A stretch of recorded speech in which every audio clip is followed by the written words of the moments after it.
কাঁঠাল বীজের ভর্তা তো অনেকভাবে খেয়েছেন, একবার হলেও এইভাবে কাঁঠাল বীজের ভর্তা তৈরি করে দেখবেন। একসাথে ২ রকমের কাঁঠাল বীজের ভর্তা তৈরি করে দেখাবো। এভাবে কাঁঠাল বীজের ভর্তা তৈরি করলে গরম ভাতের সাথে অন্য কিছু লাগবে না, এতটাই সুস্বাদু ও মজাদার হয় এই কাঁঠাল বীজের ভর্তাটা। হ্যালো এভরিওয়ান, আসসালামু আলাইকুম, welcome back to my channel. সবাইকে ওয়েলকাম করছি নতুন আরও একটা রেসিপি দেখার জন্য। চলুন তাহলে আর কথা না বাড়িয়ে মূল রেসিপিতে চলে যাই। শুরুতে এইখানে আমি বেশ কিছু কাঁঠাল বীজ নিয়েছি, আর কাঁঠাল বীজগুলো আমি আগে থেকে খোসা ছাড়িয়ে নিয়েছি। আমি এখানে আস্তা কাঁঠাল বীজগুলো নিয়েছি, আপনারা চাইলে মাঝখান থেকে কেটেও নিতে পারেন।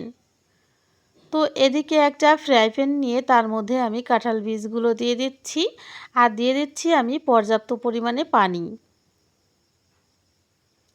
তো পর্যাপ্ত পরিমাণে পানিটা কিন্তু আমি দিয়ে দিয়েছি। এবার আমি দিয়ে দিচ্ছি হাফ চা চামচ হলুদ গুঁড়া, সেই সাথে হাফ চা চামচ লবণ।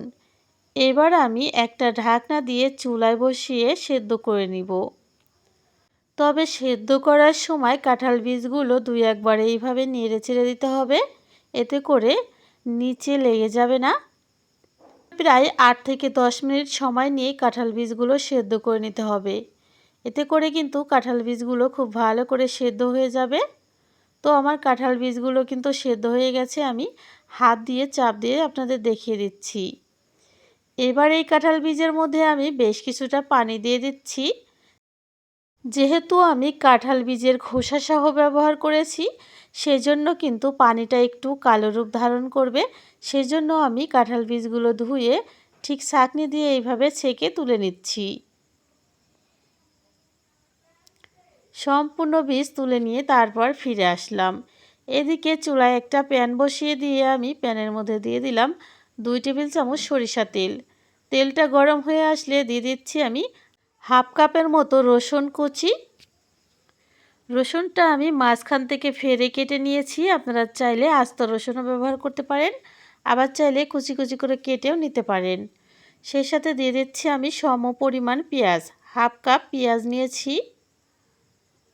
পেঁয়াজের পরিমাণ আপনারা চাইলে বাড়িয়ে কমিয়ে দিতে পারেন।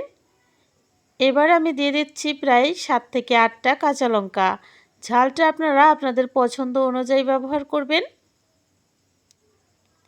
এবার আমি একটু সময় নিয়ে পেঁয়াজটা ভেজে নেব। অবশ্যই একটু সময় নিয়ে ভাজতে হবে, এতে করে পেঁয়াজ, রসুন ও কাঁচা লঙ্কাটা খুব ভালো করে সেদ্ধ হয়ে যাবে। প্রায় ৩ থেকে ৪ মিনিট সময় নিয়ে আমি পেঁয়াজ রসুনগুলো ভেজে নিলাম। দেখতে দেখতে কিন্তু আমার পেঁয়াজ রসুনগুলো প্রায় ভাজা হয়ে গেছে, দেখেই বুঝতে পারছেন।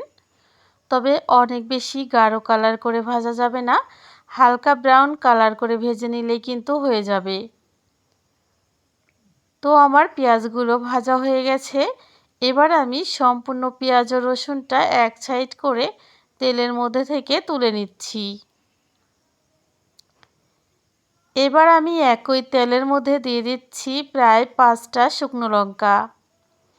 লঙ্কাগুলো আমি ভেজে নিচ্ছি, খুব ভালো করে কড়া করে ভেজে নিতে হবে অবশ্যই। আগে থাকতে লঙ্কা ভেজে তুলে রাখলে কিন্তু লঙ্কাগুলো নরম হয়ে যায়, সেজন্য আমি শেষে ভেজে নিচ্ছি। তো এবার আমি লঙ্কাগুলো তুলে নিচ্ছি, একটা বাটনার মধ্যে দিয়ে দিচ্ছি আমি ১ চা চামচ লবণ। এবার আমি লবণ দিয়ে লঙ্কাগুলো খুব ভালো করে ডলে নিব। আপনারা চাইলে এই কাজটা হাত দিয়েও করতে পারেন, আবার চাইলে বাটনার সাহায্যেও করতে পারেন।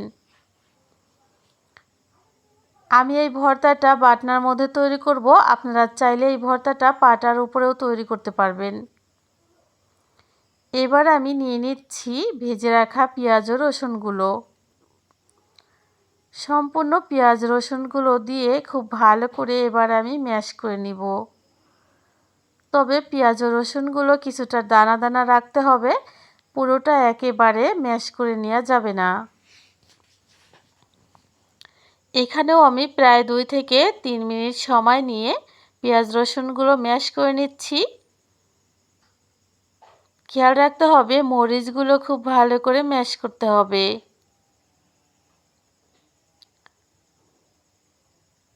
পেঁয়াজ ও রসুনগুলো কিছুটা দানা দানা রাখতে হবে, আর মরিচটা ম্যাশ করে নিতে হবে। তো বন্ধুরা, দেখেই বুঝতে পারছেন আমার মরিচগুলো ম্যাশ করা হয়ে গেছে আর পেঁয়াজ আর রসুনটা কিছুটা দানা দানা রয়েছে। এই মুহূর্তে আমি এখানে দিয়ে দিচ্ছি সেদ্ধ করে রাখা কাঁঠালের বীজগুলো। এবার এই বীজগুলো আমি এইখানে ম্যাশ করে নিচ্ছি। একটু সময় নিয়ে ধৈর্য ধরে কাঁঠালের বীজগুলো ম্যাশ করে নিতে হবে।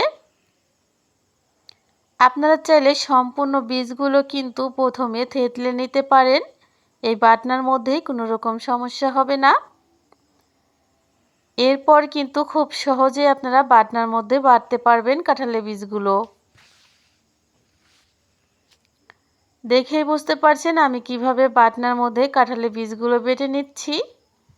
ঠিক সেম প্রসেসে সম্পূর্ণটা ধৈর্য সহকারে বেটে নিতে হবে।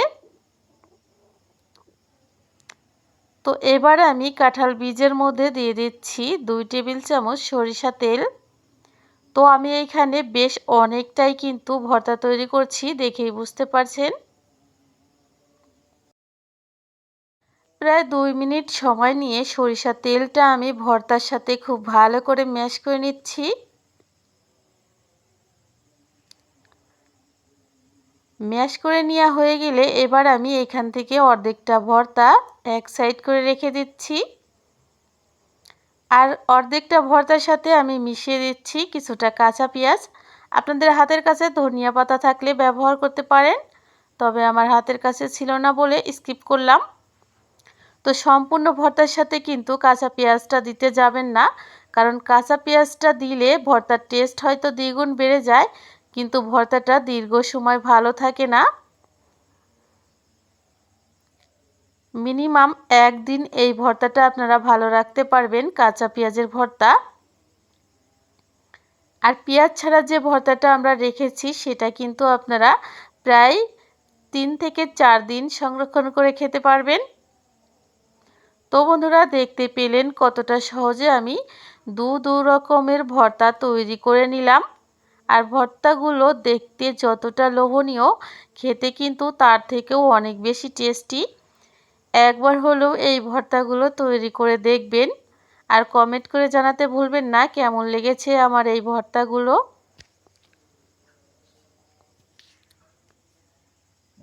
গরম ভাতের সাথে এরকম ভর্তা থাকলে কিন্তু ভাত একটু বেশি রান্না করতে হবে। অবশ্যই কিন্তু ভর্তা তৈরি করলে ভাত একটু বেশি রান্না করতে হবে, কথাটা মাথায় রাখবেন।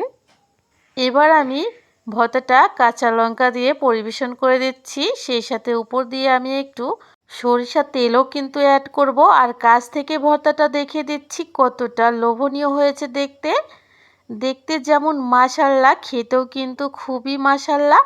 একবার হলেও রেসিপিটা ট্রাই করে কমেন্ট করে জানাতে ভুলবেন না কেমন লেগেছে।